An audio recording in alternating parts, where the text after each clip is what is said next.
Hello again. We are delving back into experiences and how to write your descriptions. In the last video, we talked about what to include and the logistics and how many experiences you're able to put into each CAS system. And in this video, we're going to talk a little bit more about how to write different experiences, and I'm going to show you examples from successful applications. To start off, again, the top two things you really want to pay attention to are engagement and development. How did you, not how, what did you do to be involved in this activity, action, job, whatever it might be? What was your level of engagement? And then what was something that changed you about it? What did you do beyond the job description? So these are the top two things you're always going to want to be focusing on.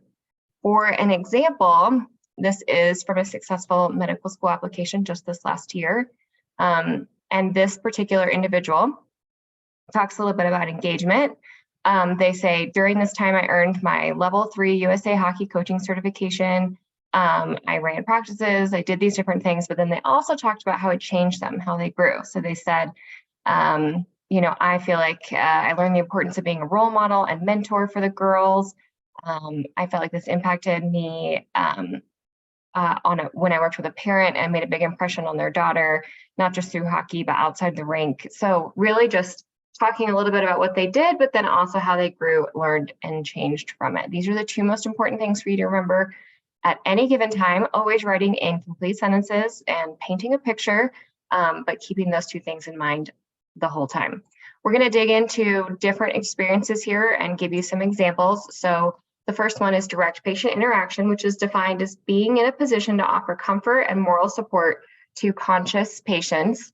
And for pre-vet students, that would be human clients. This is all done in a healthcare environment. It can include attending to patients' health maintenance, progression, or end-of-life needs. It's really important in this area that you convey your comfort level with patients who are sick or injured and describe your level of involvement with patient interactions. And wherever you can, wherever's possible, include anecdotes and meaningful interactions you had with patients during these clinical settings. Anytime you can provide that story, it really brings you to life, and it helps the reader get to know who you are and what you got out of it. I encourage you to share firsthand experiences, firsthand insight into how you cared for patients and their loved ones, or the animals, the human clients and their loved ones as their little furry family members. For PA students using CASPA, this category applies to experiences in which you are directly responsible for a patient's care, and that's really important to consider here. This is really important to talk about your level of decision-making responsibility when working with patients. PA schools are really going to want to hear that. That's the way that they can classify your work as direct patient interaction versus healthcare experience in general. So I have an example or two. So this is a paid employment. You'll see up here in the top left, it says paid employment, medical clinical. They were an ER scribe for a community hospital. So lots of hours also really here. And they chose to make this one of their most meaningful. So this is what it looks like when you have your classic description and then most meaningful. And this is from AMCAS, everybody. So this is not liaison CAS systems and what they look like exactly. But when you have your AMCAS report or your AMCAS application, if you want to print it, and a lot of schools will print it or turn it into a PDF, this is what it ends up looking like. So they write what they did as a scribe. They worked alongside an ER physician to provide accurate documentation, responsible for determining relevant parts of a patient's story, documenting that, interacted and learned from many different healthcare providers, enjoyed gaining trust over time to become a reliable member of the team. So now we're moving a little bit outside of the job description. And I especially appreciated building relationships with the physicians, gaining insight into their decision-making process for the patient care. So again, these last two lines are a little bit beyond just the job description and what they did. And they probably did not go too in depth here because they knew they were going to choose this as one of their most meaningful and really go into depth on the most meaningful part. So here they write, primarily working the night shift, I interacted with a diverse patient population. I saw how people and their loved ones with backgrounds very different from my own, that's really important to share, communicate things happening in their bodies. Through observing the communication styles and mannerisms of multiple physicians, I saw the power of suggestion in leading the direction of a conversation, as well as how impactful the presence and reassurance of a physician is. Even in the setting of an emergency room, when physicians are interacting with patients for a relatively short amount of time, they have a significant influence over the patient's outlook on the situation. This was especially noticeable with parents who had relief wash over their face, painting a picture here, when the physician walked into the room to see their child. I learned the importance of strong physician communication in helping patients understand their situation and what needs to happen next. I thoroughly enjoyed my work in this position and grateful for the opportunity to get an in-depth look at one aspect of our healthcare system. I don't know about you, but I forgot what their role was by the time I was reading this. And that's actually a good thing, because sometimes as a scribe, all you do is just like take notes, document things, you're not really involved. And it took me a second. I was like, oh yeah, what did they do again? Oh, they were a scribe. Wow, they really got a lot out of that experience. They were really observant, really paid attention to the room, the dynamics, the parents, like everything. They gave me a specific memory to think about. They could have done a little bit better in making that a little bit more memorable, just because a lot of the sentences, if I look back on it, I think say the same thing. But I really got a lot out of this, and it went beyond just their classic, here's what I did on the job. The most important thing they did here was talk about the variety of patients that they ended up working with. I think they could have done that a little bit more in depth here, but again, going back to the original description here, really being able to describe your level of involvement and interaction with patients is going to be really key. Here's another example. So this is a paid employment position. You classify a medical, clinical, another scribe position, different healthcare system. They spent 20, 30 hours a week scribing. They talk a little bit about what they did. The very last line here is, again, still about what they did. This role enabled me to become intimately familiar with multiple systems of EMS records.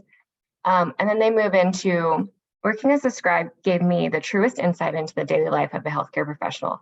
Working closely with 15 different physicians, I was engaged in daily face-to-face patient interaction and was present for every patient-physician interaction, including procedural interventions and sensitive examinations. Skipping down a little bit here, I also grew to understand the many barriers to care faced by under and uninsured patients who have limited time and funds available to spend on numerous diagnostics and extended hospital stays. I love that line. I mean, truly, they're paying attention to the types of patients that are here. They talk a little bit about work ethic and being able to directly interact with patients, enhancing their overall patient care needs. So again, really emphasizing the types of patients they get to work with and the level of involvement that they had. I won't read every single one of these for you on the future slides, and I'll pause just briefly so that you can pause the video and kind of read it yourself, especially as we get to research. So research here can be in any discipline and performed at any site. It must involve the testing of a hypothesis, though, usually when you classify something as research. Now, there are research fringe-like things in the drop-downs that you can select as well in your application experiences, and I have some examples of those too. If it's classic research, you'll want to share your research topic, specific question, and you'll want to do that in ways that can be understood by a majority of readers. Not everyone who's on the medical school or health profession school committee will have the background knowledge of your work or what you did. And sometimes they don't even have that research background. So you do want to explain it in a way that can be understood by a majority of readers. You want to convey your level of involvement. Specifically if you engage in anything in the list of items there on the slide, such as lab meetings, grant writing, anything like that. And then if the results are available, you should summarize those and briefly indicate why they're interesting or meaningful. While this section of filling out your application experiences will definitely feel less narrative, I will still want you to make sure that you are sharing why you found it intellectually rewarding to engage in this work. So that's going to be really key, is that reflection statement there, why you found it intellectually engaging. One other note here, be prepared to share your research topic or question in an interview. Anything shared in your application is fair game in an interview, and research is often discussed if you share it in your application. So some examples. So we have research lab here, and this was most meaningful. And they even say, but beyond that, I have learned a significant amount regarding the drug development process in industry and the potential for treating patients. This motivated me to tremendously to want to help these therapies to benefit future patients. And then this one here, research lab.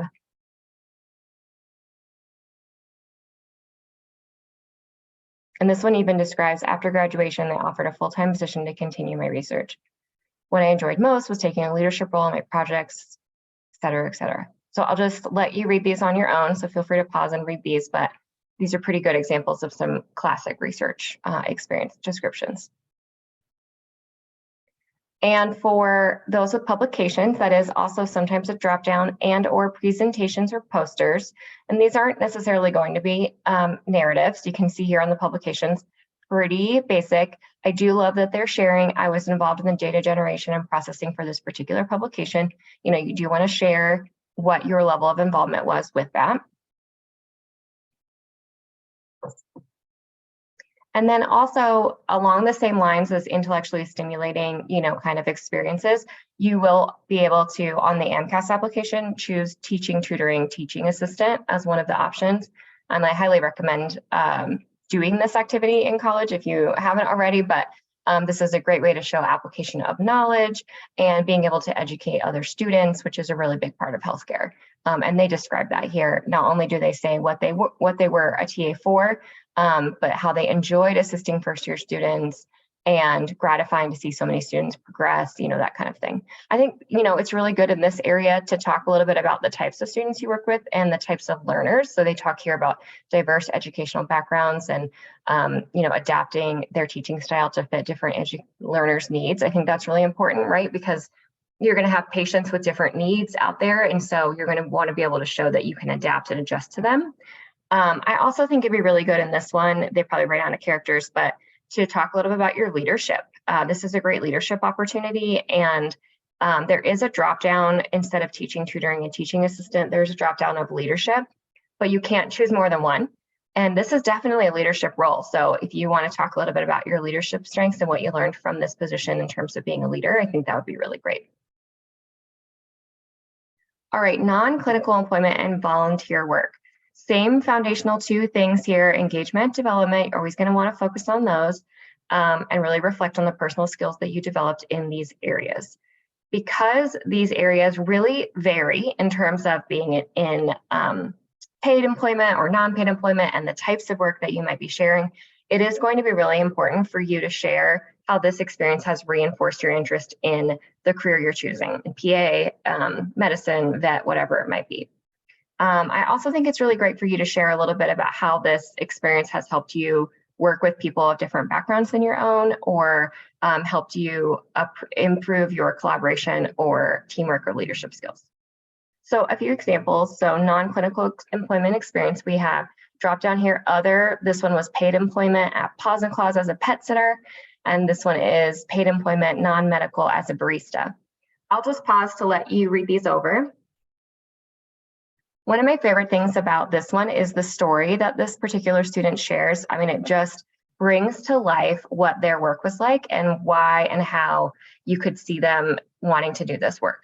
And then I also want to share, you know, being a pet sitter or other things like other small gigs like this, you know, these are all really great to put in if you have the room. It does share a lot about you.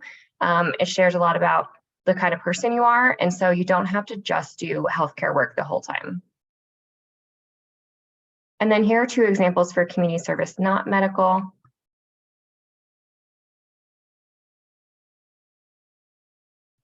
What I really love about this one too is this one in particular is tied to the rest of the student's application.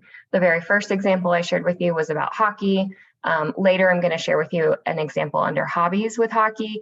This really just starts to share a story about this particular candidate. So anytime that you have different activities that have really painted a picture of the kind of person you are, I think that's really important to share here. So I love that they put in this coaching position where they got to help individuals. Another example for community service medical, this one is reception desk volunteer.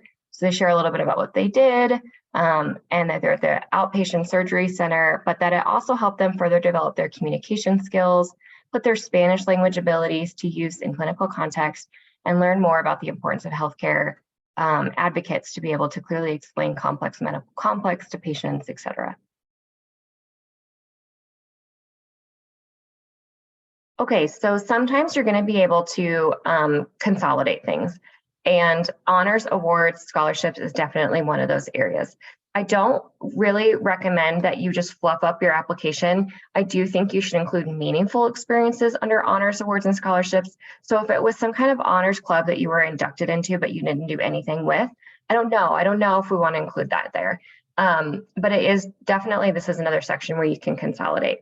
And for hobbies, I do recommend having one single hobby entry. Many of you may be asking, like, hobbies, really? Should I add these? My answer is yes. If you genuinely do have a hobby you spend a lot of time on, you should share it. It shows that you have a passion for things outside of studies. It can show professional school admissions committees that you have ways to, healthily relieve stress or cope with tough situations. It can also help you connect with interviewers during the interview, and I've definitely had students where this is the case. And for dental school students, it can help show, your genuine interest in working with fine motor skills and really building those fine motor skills. So, if you have a genuine hobby in woodworking, ceramics, guitar playing, something like that, where you can show those fine motor skills, this is definitely the spot to put it. And here are two examples of hobbies. And I just want to share that your hours here can go all the way back to wherever this hobby may have started. So it's okay to have thousands of hours on something, like playing an instrument, if that's something that you did in middle school to today. Shadowing is another area where you can consolidate. A quick note for PA students, you will also enter a category on healthcare experience. This is going to be paid or unpaid in a healthcare experience outside of shadowing. So just want to make that a quick note to make sure you're choosing the right dropdown on the CASPA application. So for shadowing, you can consolidate, but it is not necessarily required, especially for liaison CAS. You will be able to enter as many as you want. So sometimes you won't want to consolidate. I do have two examples when you are consolidating. So this one in particular says, I spent time shadowing a wide range of healthcare professionals. I observed lots of them, different areas. I learned a lot. Here we go. It's just a bunch all together, and they put their hours all together. I think if I had had more room, I would have listed a little bit more about the types of shadowers that they saw. But this is one way of doing it. And then this is my favorite way, which is to list the types of people that you shadowed, because they do love to see, family practice in that list, and they love to see the different types of places that you've gone to. And then they also shared their favorite story. They shared a story about the general surgeon, which also was their most hours. That makes a lot of sense for them to share a story from that particular experience. And all of this does fit in the character limit. So this is kind of my favorite way of doing it.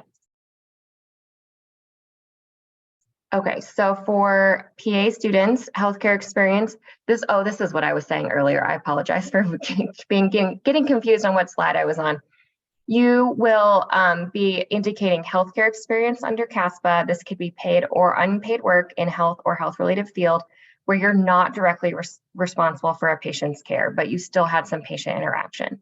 So this might be delivering food or administering food, taking vitals, nothing where you're doing direct level of responsibility for somebody. Like delivering a vaccine would be totally different than just delivering food. So I do recommend that you share, what you've learned about it and the needs of the patients, how you worked with them. And then I would make separate entries for the different types of tasks you might have. So let's say in your role as a medical assistant, if you were Monday and Tuesday doing more admin, healthcare experience tasks, you make that one entry box on CASPA, and then you would make another entry box on CASPA for the same job, same company, same role, except on that one, you would be indicating the more in-depth work that you did with patients. So that one would be patient care experience. So it's okay to totally keep those separate, but you will want to keep them unique and not double dip those hours. So those hours cannot count for both. You would keep them separate even if it was the same job. Okay, and then a few common questions, and we're all done here on this. So what if I'm not sure which category is most appropriate? Choose the one that feels best for you or feels like it's the best fit. For example, if you worked in a research lab, but it was purely a dishwashing job with no involvement in the research, then you might list this as other paid employment, not research. Likewise, if you completed a summer engineering internship in a research and development group, but we're not conducting hypothesis-driven research, then this would also fall under other paid employment category. It's important to ask yourself that first part of the two fundamental things to consider, the level of engagement. So you really need to ask yourself, what was my level of engagement for you to better choose or best choose what category is appropriate? I think that's a really great place to start. And then what if different aspects of the same experience fit in different categories? I talked about this a little bit earlier. Option one, give each aspect of the activity its own entry with inclusive dates and hours per week just for that level of involvement, just like I described a little bit with the PA example on the last slide. And option two, list it just once under the category that most represents the activity, and then use the experience description to explain the different aspects of that experience. What do I write for hours under honors and awards? If you don't know how many hours to list or it just doesn't apply, go ahead and list 0 for total hours. And what if I'm reapplying? Some of the information you entered in previous year's application will roll over to your new cycle, some of it won't. You can always download your application before you submit it, and I highly recommend that for everybody out there so that you can keep all those experiences. If you are reapplying, you have to resubmit all of your transcripts, your letters, your evaluation, and you have to write your experiences again. And I encourage you to sort of tweak them, maybe make updates. If they are literally just the same, like barista job, you don't have it anymore and you're just going to list that again, that's fine. But what can help you stand out is just tweaking them a little bit and sharing a little bit more about what and how you've grown as a reapplicant since the last cycle, if it is an activity that you have continued to pursue since applying. And I think that's it for the slides today. You've answered a couple of questions along the way. What's going to happen in the Ready to Apply course is we're going to read your five of your experiences. And we encourage you to submit at least one that's going to be most meaningful to you. So we will read 5. You can give us all 3 that are meaningful to you, but if you don't want to, that's okay. I encourage you to think about the top 5 that you really want some help with, and then use our feedback to continue to write the rest of your experiences so that you can have that ready for your application. While that's going to be due for our office during March, I would really encourage you to set your own deadline for completing the rest of your experiences, and do not do them at the end of, right up to the deadline of submitting your application. Try to make a new deadline for yourself. Treat it as if it's like a final or something coming up with your classes and you need to add that to your list, because those can get away from you and they do take a long time to write. So make sure that you spend some time doing that. Again, we will read your top 5 or whatever 5 you want to share with us, and we encourage you to share at least one of the most meaningful if that applies to you and your cast. Okay, I hope this was helpful, and have a great day.